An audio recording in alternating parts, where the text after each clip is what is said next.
Good morning.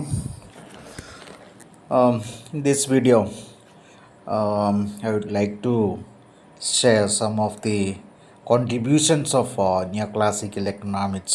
Have an understanding about neoclassical economics. Actually, this the term neoclassical economics was coined by, or it was introduced by Thorstein Veblen. Is one of the figures in economics, leading figures in economics. His contribution you might have studied as Veblen effect. നിങ്ങൾ micro എക്കണോമിക്സിൽ Veblen effect ഒക്കെ നിങ്ങൾ പഠിച്ചിട്ടുണ്ടാവാം. Okay, അദ്ദേഹമാണ് ഈ neo classical school അല്ലെ നിയോ classical economics എന്ന് പറയുന്ന ഒരു term അദ്ദേഹം കൊണ്ടുവന്ന്. അത് ഒരു 1990-ലാണ് അത് അദ്ദേഹം മെയിനായിട്ടും കൊണ്ടുവന്നത്. അദ്ദേഹത്തിൻ്റെ ഒരു ഫേമസ് ആയിട്ടുള്ളൊരു ആർട്ടിക്കിളുണ്ട്, ഒരു ബുക്കുണ്ട്. ആ ബുക്കിൻ്റെ പേരെന്ന് പറഞ്ഞത് preconceptions of economic science. അതിൻ്റെ അകത്താണ് അദ്ദേഹം ഈ ഒരു നിയോ ക്ലാസിക്കൽ എന്നുള്ളൊരു ടേം ആദ്യമായിട്ട് യൂസ് ചെയ്തത്. എന്തിനു വേണ്ടിയാണിത് കൊണ്ടുവന്നതെന്ന് വെച്ചാൽ, in which he relates the marginalist in tradition of Alfred Marshall to those of Austrian school എന്ന് പറയുന്ന മറ്റൊരു സ്കൂൾ ഓഫ് തോട്ടാണ്. അപ്പം ഈ മാർജിനലിസ്റ്റ്, ഈ ആൽഫ്രഡ് മാർഷലിൻ്റെ അദ്ദേഹത്തിൻ്റെ ഈ പറയുന്ന മാർജിനലിസ്റ്റ് കൺസെപ്റ്റുകളെ എല്ലാം കൂട്ടിയിണക്കിക്കൊണ്ട് കൊണ്ടുവന്നിരിക്കുന്ന ഒരു സ്കൂൾ ഓഫ് തോട്ടാണ് ഈ നിയോ ക്ലാസിക്കൽ സ്കൂൾ എന്ന് പറയുന്നത്. അതിൻ്റെ മെയിനായിട്ടുള്ള വക്താക്കൾ ഒരുപാട് ആൾക്കാരുണ്ട്. ഈ John Hicks, George Stigler, Carl Menger, William Stanley Jevons, Leon Walras, John Bates Clark, JB. Clark, അങ്ങനെയുള്ള കുറേ ആൾക്കാർ ഇതിൻ്റെ അകത്ത് വരുന്നുണ്ട്. അവരെല്ലാം ഈ പറയുന്ന ആൾക്കാരെല്ലാം ഈ മാർജിനലിസ്റ്റ് കൺസെപ്റ്റുള്ള മാർജിനലിസത്തിൻ്റെ അല്ലെങ്കിൽ മാർജിനലിസ്റ്റ് സ്കൂളിൻ്റെ വക്താക്കളായിരുന്നു. അപ്പോൾ ഈ മാർജിനലിസത്തെ ഈ മാർഷലിൻ്റെ കൺസെപ്റ്റുമായിട്ട് ക്ലബ് ചെയ്ത്, അപ്പം അങ്ങനെയുള്ള മാർഷേലിയൻ കൺസെപ്റ്റ് ബേസ്ഡാണ് ഈ നിയോ ക്ലാസിക്കൽ സ്കൂൾ ഡെവലപ്പ് ചെയ്തിരിക്കുന്നത്. ഓക്കെ, അപ്പോൾ ഇതിൻ്റെ അകത്ത് മെയിനായിട്ട് വരുന്ന ഒരു ചിന്തകൻ എന്ന് പറഞ്ഞാൽ ആൽഫ്രഡ് മാർഷലാണ്. Of course it is Alfred Marshall. And this school started mainly after the publication of his famous book the principles of economics. It was published in 1890. അതിനുശേഷമാണ് ഈ നിയോ ക്ലാസിക്കൽ സ്കൂൾ ഒറിജിനേറ്റ് ചെയ്യുന്നത്. അപ്പോൾ അദ്ദേഹത്തിൻ്റെ ഈ principles of economics എന്ന് പറയുന്ന ബുക്കിൽ ഒരുപാട് കാര്യങ്ങൾ അദ്ദേഹം എക്കണോമിക്സിനെ കുറിച്ച്, അതിൻ്റെ ഡെഫിനേഷനും അതിൻ്റെ വേരിയസ് കൺസെപ്റ്റുകളും തിയറികളും എല്ലാം അദ്ദേഹം പറയുന്നുണ്ട്. അപ്പോൾ ആ ഒരു ബുക്ക് ബേസ്ഡാണ് ഈ നിയോ ക്ലാസിക്കൽ കൺസെപ്റ്റ് ഡെവലപ്പ് ചെയ്തിരിക്കുന്നത്. Okay, actually these neoclassical economic ideas historically dominated in microeconomic analysis. If you look at microeconomic analysis, almost all the ideas are introduced by so-called neoclassical economics, and mainly they were the contribution of Alfred Marshall. Okay, and this school of thought mainly focused on the determination of price, output, distribution, maximization of utility, maximization of profit, etc. അപ്പോൾ ഇങ്ങനെയുള്ള കാര്യങ്ങളൊക്കെയാണ് ഈ പറയുന്ന നിയോ classicals മെയിനായിട്ടും concentrate ചെയ്തിരുന്നത്. ഞാൻ നേരത്തെ പറഞ്ഞ പോലെ ഇതൊരു മൈക്രോ എക്കണോമിക് ഫ്രെയിം വർക്കില്ല. മൈക്രോ എക്കണോമിക്സിലെ ഒട്ടുമിക്ക കൺസെപ്റ്റുകളും ഇൻട്രൊഡ്യൂസ് ചെയ്തിരിക്കുന്നത് ഈ പറയുന്ന നിയോ ക്ലാസിക്കൽസാണ്. മെയിനായിട്ടും ആൽഫ്രഡ് മാർഷലും അദ്ദേഹത്തിൻ്റെ പിൻഗാമികളുമാണ് ഇതിൻ്റെ അകത്ത് മെയിനായിട്ടുള്ളൊരു കോൺട്രിബ്യൂഷൻസ് എല്ലാം കൊണ്ടുവന്നിരിക്കുന്നത്. And the neo classicals considered supply and demand as A driving forces behind production, pricing, consumption, etcetera. അപ്പോൾ അവരുടെ ഈ നിയോ ക്ലാസിക്കൽസിൻ്റെ മെയിനായിട്ടുള്ളൊരു കോൺട്രിബ്യൂഷൻ എന്ന് പറയുന്നത് ഈ ഇൻട്രാക്ഷൻ ഓഫ് സപ്ലൈ ആൻഡ് ഡിമാൻഡാണ് എല്ലാം തീരുമാനിക്കുന്നത്. അപ്പോൾ നമ്മൾ മാർഷലിയൻ കൺസെപ്റ്റിലെല്ലാം ഈ പറയുന്ന ഒരുപാട് കാര്യങ്ങൾ, തിയറികളുണ്ട്. ലോ ഓഫ് ഡിമാൻഡ് പഠിച്ച്, ലോ ഓഫ് സപ്ലൈ ഉണ്ട്, അതേപോലെ മാർക്കറ്റ് ഇക്വിലിബ്രിയം, അതേപോലെ price determination, quantity determination, utility determination, production, consumption എല്ലാം ഈ പറയുന്ന ഡിമാൻഡ് സപ്ലൈ ഫാക്ടേഴ്സ് ബേസ്ഡാണ്. അപ്പോൾ they are the driving factors or forces behind production, consumption, price, etcetera. അപ്പോൾ അങ്ങനെ ഒരു ഡിമാൻഡ് സപ്ലൈ ബേസ്ഡ് ആയിട്ടുള്ള തിയറീസ് അതുമായിട്ട് റിലേറ്റ് ചെയ്യുന്ന കൺസെപ്റ്റുകളാണ് കൂടുതലായിട്ടും ഈ നിയോ ക്ലാസിക്കൽസ് കൊണ്ടുവന്നിരിക്കുന്നത്. And they argued that utility, it's not a cost of production, but it is a utility that determines the price or the value of a commodity. ഒരു കമ്മോഡിറ്റിയുടെ value തീരുമാനിക്കുന്നതിന് മെയിനായിട്ടുള്ള ഒരു കാര്യമെന്ന് പറയും യൂട്ടിലിറ്റിയാണ്, മാർജിനൽ യൂട്ടിലിറ്റി. നിങ്ങൾ പഠിച്ചിട്ടുണ്ട് ഈ മാർക്കറ്റൊക്കെ പഠിച്ച price should be equal to marginal utility. ഈ മാർഷലിൻ്റെ ഇക്യൂ മാർജിനൽ പ്രിൻസിപ്പിൾസ് ഒക്കെ പറഞ്ഞിട്ടുണ്ട്, price should be equal to marginal utility. അപ്പോൾ it is a marginal utility that determines price.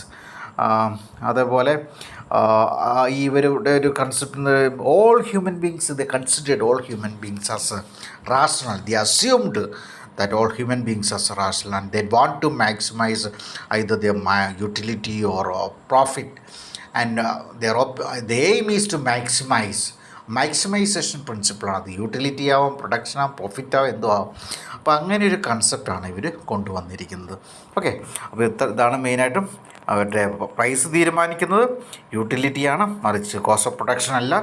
അതേപോലെ എല്ലാം മാക്സിമൈസ് ചെയ്യാം. അപ്പോൾ അവർ പറയുന്ന all human beings are rational.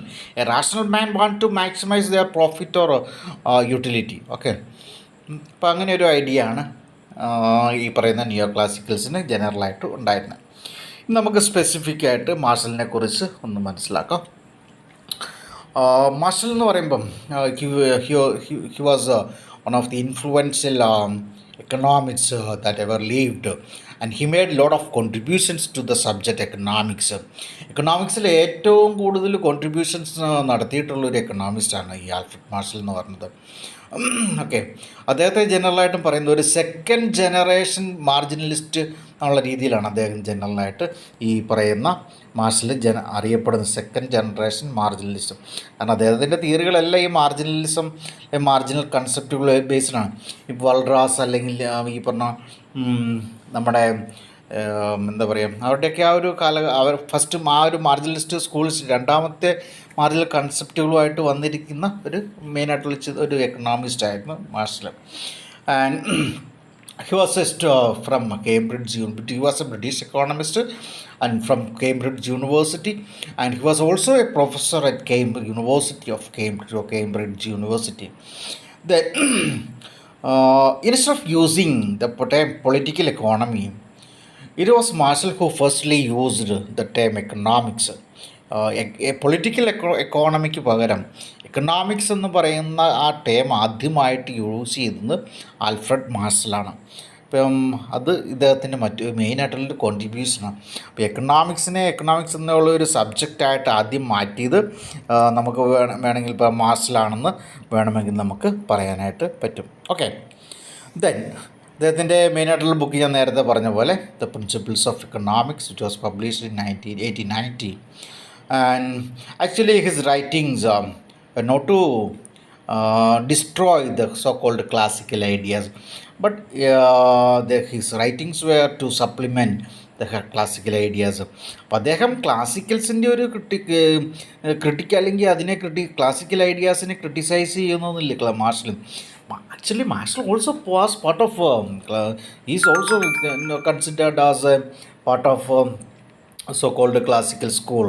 അപ്പോൾ ഈ നിയോ ക്ലാസിക്കൽ എന്നൊരു ടേം ഉണ്ടെങ്കിൽ പോലും അത് ആ മാർജിനലിസമൊക്കെ വന്ന ശേഷം അങ്ങ് ഈ മാർഷലിൻ്റെ റൈറ്റിങ്സിനെ ആ ഒരു കാലഘട്ടം തൊട്ട് ഉടലെടുത്ത സ്കൂൾ ഓഫ് എക്കണോമിക് തോട്ടിനെയാണ് നമ്മൾ നിയോ ക്ലാസിക്കൽ സ്കൂൾ എന്നൊക്കെ നമ്മൾ വിളിക്കുന്നത്. പക്ഷെ എന്നിരുന്നാൽ പോലും അദ്ദേഹത്തിൻ്റെ ആശയങ്ങളും ക്ലാസിക്കൽ ആശയങ്ങളോട് അല്ലെങ്കിൽ ക്ലാസിക്കൽ ഐഡിയോളജിയോട് കൂടുതലായിട്ടും അതിനെ സപ്പോർട്ട് ചെയ്യുന്ന, അതിനെ ഒന്നുകൂടി സ്ട്രെങ്തൻ ചെയ്യുന്ന രീതിയിലുള്ള ആശയങ്ങളായിരുന്നു മാർഷൽ കൊണ്ടുവന്നിരിക്കുന്നത്. Okay, and he considered economics as A study of human behaviour. അദ്ദേഹത്തിൻ്റെ ഒരു ഫേമസ് ആയിട്ടുള്ളൊരു ഡെഫിനേഷൻ ഉണ്ട്, വെൽഫെയർ ഡെഫിനേഷൻ. നിങ്ങളെല്ലാവരും പഠിച്ചിട്ടുള്ളതാണ് എക്കണോമിക്സിൽ. അപ്പോൾ അതിൽ അദ്ദേഹം തുടക്കത്തിൽ എന്ന് പറഞ്ഞാൽ economics is science studies human behaviour, അങ്ങനെയാണ് അദ്ദേഹം പറയുന്നത്. അപ്പോൾ അതേപോലെ ഹ്യൂമൻ ബിഹേവിയർ എന്തിനു വേണ്ടിയാണ് അദ്ദേഹം മെയിനായിട്ട് നിൽക്കുന്നത്? The main important function of economics is to maximise the material welfare of human beings. Maximise the material welfare of the human beings.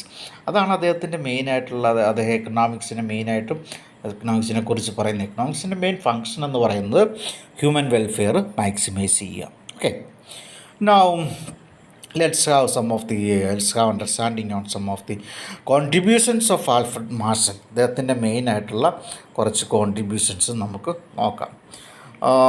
ഒന്നാമതായിട്ട് അദ്ദേഹം he introduced the concept of law of demand. എന്താണ് law of demand എന്നൊന്നും ഞാൻ പറയേണ്ട ആവശ്യമില്ല. അദ്ദേഹം ഇത് നിങ്ങളെല്ലാവരും വളരെ ഫെമിലിയറാണ്. അപ്പോൾ ആ ഒരു കൺസെപ്റ്റ് ആദ്യമായിട്ട് കൊണ്ടുവന്നത് മാർഷലാണ്. അപ്പോൾ എന്ന് വെച്ചാൽ ഒരു inverse relationship between price and quantity demand. അതേപോലെ തന്നെ the concept of law of equi marginal utility.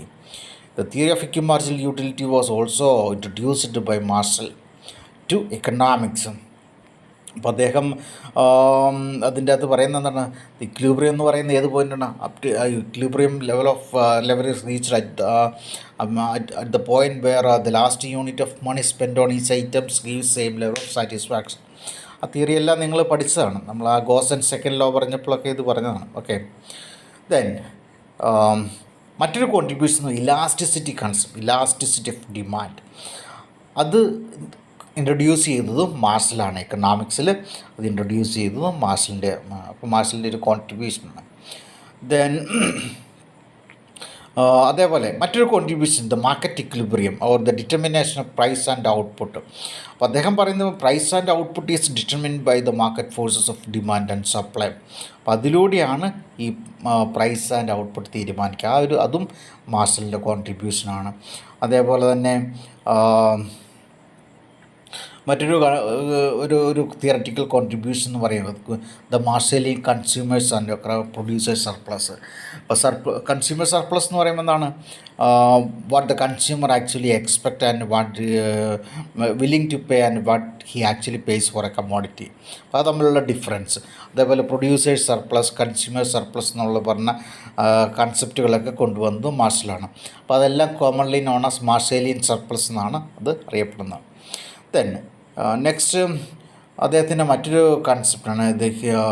He also well studied and had written about the rent. അദ്ദേഹത്തിൻ്റെ ഒരു കോൺട്രിബ്യൂഷൻ ക്വാസി റെൻറ്റ് എന്ന് പറഞ്ഞൊരു കൺസെപ്റ്റ്. അതും നിങ്ങൾ ഈ പറയുന്ന മൈക്രോയിൽ നിങ്ങൾ പഠിച്ചിട്ടുള്ളതാണ്, ക്വാസി റെൻറ്റ്. അപ്പോൾ ആ ഒരു കൺസെപ്റ്റും അത് കൊണ്ടുവന്നത് മാർഷലാണ്. അതേപോലെ തന്നെ law of diminution return in production, which was also contribution of Alfred Marshall. അതേപോലെ he also divided the cost into prime cost and supplementary cost. All these were you have studied in your first year class. Then അതേപോലെ തന്നെ ആ ഒരു prime cost, supplementary cost എന്ന ഒരു division കോസ്റ്റിൽ കൊണ്ടുവന്ന അദ്ദേഹമാണ്. Then he also introduced the concept of internal and external economies of scale. അപ്പോൾ external and internal and economies of scale normally operates when due to the law of returns to scale. അപ്പോൾ അത് increasing return, decreasing return, അതിൻ്റെയൊക്കെ ഫലമായിട്ടാണ് economies അല്ലെങ്കിൽ ഡിസെക്കോണമീസ് of സ്കെയിലോ വരുന്നത്. അല്ലെങ്കിൽ continuous ആയിട്ട് cost decline ചെയ്യുന്ന ഒരു ട്രെൻഡിനെയാണ് നമ്മൾ എക്കോണമീസ് ഓഫ് സ്കെയിൽ എന്ന് പറയുന്നത്. അത് ഇൻക്രീസ് ചെയ്ത് കഴിഞ്ഞാൽ അത് ഡിസെക്കോണമീസ് ഓഫ് സ്കെയിലാണ്. അപ്പോൾ ഇതെല്ലാം നമ്മൾ പഠിച്ചിട്ടുള്ള കാര്യങ്ങൾ, ഇതും മാർഷലിൻ്റെ ഒരു കോൺട്രിബ്യൂഷനാണ്. Then he also contributed in the quantity theory of money, in which cash balance approach, a Cambridge version of quantity theory of money, like cash balance approach. അതിൽ മാർഷലിൻ്റെ ഒരു കോൺട്രിബ്യൂഷൻ ഉണ്ട്. Positive direct and positive relationship between price level and quantity of money, അങ്ങനെയുള്ള കാര്യങ്ങൾ അതൊക്കെയാണ് നമ്മളതിൽ പറഞ്ഞിരിക്കുന്നത്. അത് നമ്മൾ മൈക്രോ എക്കണോമിക്സിൽ പഠിച്ചിട്ടുള്ളതാണ്. അതേപോലെ he also introduced the theory called purchasing power parity theory, which would explain the determination of exchange rate between different currencies. അപ്പോൾ പല കറൻസികൾ തമ്മിലുള്ള വിനിമയ നിരക്ക് തീരുമാനിക്കുന്നതുമായിട്ട് ബന്ധപ്പെട്ട ഒരു തിയറിയാണ് പർച്ചേസിങ് പവർ പാരിറ്റി. അപ്പോൾ അതും ഇൻട്രൊഡ്യൂസ് ചെയ്തത് മാർഷലാണ്. അപ്പോൾ ഇങ്ങനെ എക്കണോമിക്സിൽ നമ്മൾ എടുത്തു കഴിഞ്ഞാൽ, പ്രത്യേകിച്ചും മോർ സ്പെസിഫിക് ആയിട്ട് പറഞ്ഞാൽ മൈക്രോ എക്കണോമിക്സിൽ, and most of the concepts were introduced by Marshall. അപ്പോൾ അതിനുശേഷം അതിൻ്റെ ബേസിലാണ് ഈ പറയുന്ന പിന്നീട് വന്നിരുന്ന ഡെവലപ്മെൻറ്റ്സ്. ഫോർ എക്സാമ്പിൾ നമ്മൾ ഈ പറയുന്ന ഡിമാൻഡ് അനാലിസിസ് കൊണ്ട്, ആ ഡിമാൻഡ് അനാലിസിസ് വെച്ചുകൊണ്ടാണ് പിന്നീട് നടന്ന ഈ പറയുന്ന indifference curve analysis, revealed preference, ആ തിയറി എല്ലാം ഡെവലപ്പ് ചെയ്തിരിക്കുന്നത്. പിന്നീട് അതുകൂടാതെ നമ്മൾ വീണ്ടും അതിൻ്റെ അഡ്വാൻസ്ഡ് യൂട്ടിലിറ്റി അനാലിസിസിലേക്കൊക്കെ നമ്മൾ പോകുന്നുണ്ട്. അപ്പം ഈ പറയുന്ന ഇതിൻ്റെ എല്ലാം ബേസ് എന്ന് പറഞ്ഞാൽ മാർഷലിയൻ തിയറികളാണ്. മെയിനായിട്ട് മൈക്രോ എക്കണോമിക്സിൽ എല്ലാ തിയറികളുടെയും ബേസ് ഒരുപക്ഷെ മാർഷലിയൻ കൺസെപ്റ്റുകളാണ്. അപ്പോൾ മൈക്രോ എക്കണോമിക്സിൽ ഏറ്റവും കൂടുതൽ കോൺട്രിബ്യൂഷൻ നൽകിയിട്ടുള്ള ഒരു വ്യക്തിയാണ് Alfred marshal. So these are the various contributions of Alfred Marshall, or leading contributions of Alfred Marshall to the subject economics. Thank you.